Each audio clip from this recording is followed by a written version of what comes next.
Que c'est pas la première fois. Il y a une mode, Macron, quand il est à l'étranger, il méprise un peu les Français. En plus, il s'extériorise comme ça. Il y aurait le peuple et lui, en gros, lui serait plus intelligent que ce peuple, qui serait un peu son boulet. Alors c'est un peu curieux.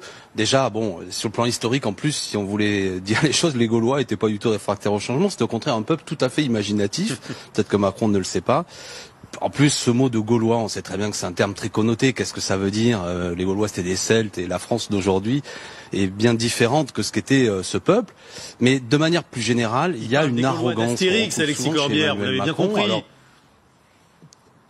Pardon? Il parle des Gaulois d'Astérix. J'ai pas entendu.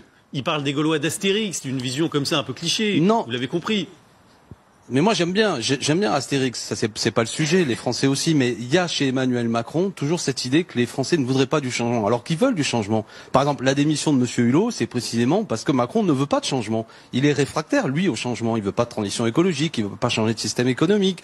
Ça ne le dérange pas qu'il y ait des ultra riches. D'ailleurs, il continue à mener une politique pour eux, et il veut pas réduire les inégalités. Les Français, dans le sens large, le peuple français, lui, il veut du changement. Et celui qui n'en veut pas, celui qui veut maintenir un vieux système économique, c'est Macron. Donc il se donne le beau rôle, en quelque sorte. Lui, c'est le réformateur, et vous l'avez bien montré dans votre sujet précédent, même lui, c'est le progressiste face aux nationalistes. Lui, il voit loin, et les Français sont un peu, une fois de plus, le boulet qui leur est au pied.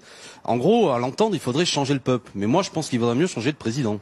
Comment vous expliquez qu'il fasse ce genre de sortie quand il est à l'étranger? Il se lâche?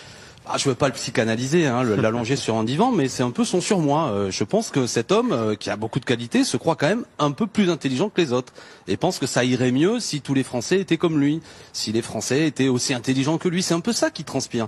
Faut faire attention, on l'a vu souvent quand il parle à un chômeur qui lui dit j'ai difficulté à trouver du boulot, il lui dit si tu veux le même costume que toi, bouge-toi. Et cette logique un peu méprisante, arrogante, qui, une fois de plus, je le répète, s'extériorise par rapport au peuple, parce qu'il en fait partie, Emmanuel Macron, du peuple français. Donc, je ne vois pas pourquoi lui, il aurait comme ça une opinion qui surplomberait les autres.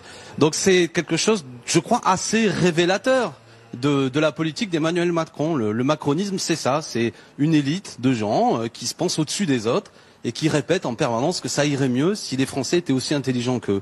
Je trouve ça très méprisant, là encore. Vous savez, quand on a l'honneur d'être président de la République, on ne doit pas tenir de propos pareils, de manière générale, particulièrement quand on est à l'étranger.